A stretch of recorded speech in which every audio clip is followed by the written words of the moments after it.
A letter to my dog exploring the human condition. Dear Squash, aka Squashy, aka Squishy, aka Squasharoonie Gibson, aka Squish Squash and you don't stop, aka Miracle Button, aka Little Perfect Peanut, aka my beating heart with fur and legs.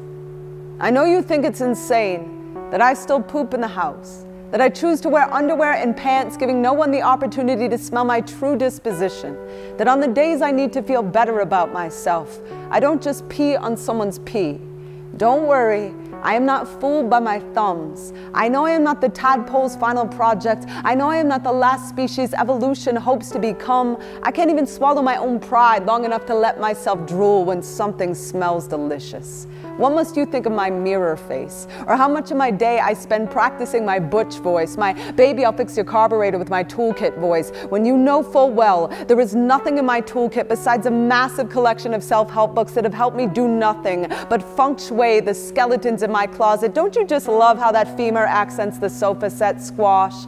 I'm sorry I cry every time I take you to the vet. I'm sorry they take your temperature like that. I'm sorry I take you there when you've only got a bug bite. Humans hold so tight to the leash of life, but you will roll in anything dead and wear it like perfume. I wish I had your nose for eternity.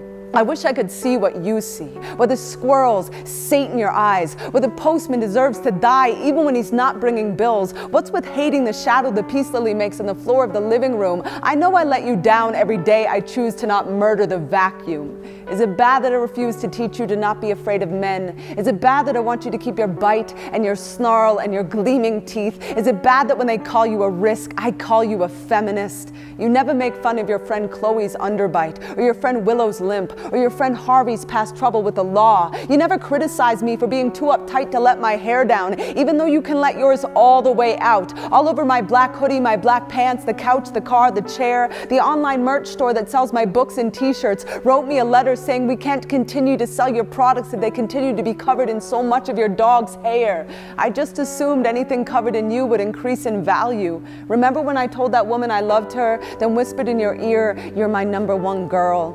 It's true. If I could, I would put your beating heart in my mouth and suck on it like a piece of candy so I could finally understand how you got so sweet. I know my therapist likes you more than she likes me, and I still let you sleep on her couch. You taught me a good nap is the best therapy. You taught me to sit when I damn well want to sit. I don't care that you never talk about capitalism or patriarchy or the heteronormative hegemonic paradigm. I know you're saving the world every time you get poo stuck in your butt hair and you don't go looking for someone to blame. Speaking of looking for someone, I can't imagine what you think of sex. I can't tell if you think it's a slobbering, badly boundaried belly rub or a poorly aimed fist fight. You just perch on the end of the bed, tilting your head back and forth, wondering why I still haven't taken my pants off. I have issues, Squash. Humans have issues. We dig holes to bury our own hearts. We chew on our own bones. We escape the predators, but still can't shake them off. So some of us, we wear our own bodies the way your friend Berlin wore that cone around her head. Remember? So embarrassed, but I never had a better teacher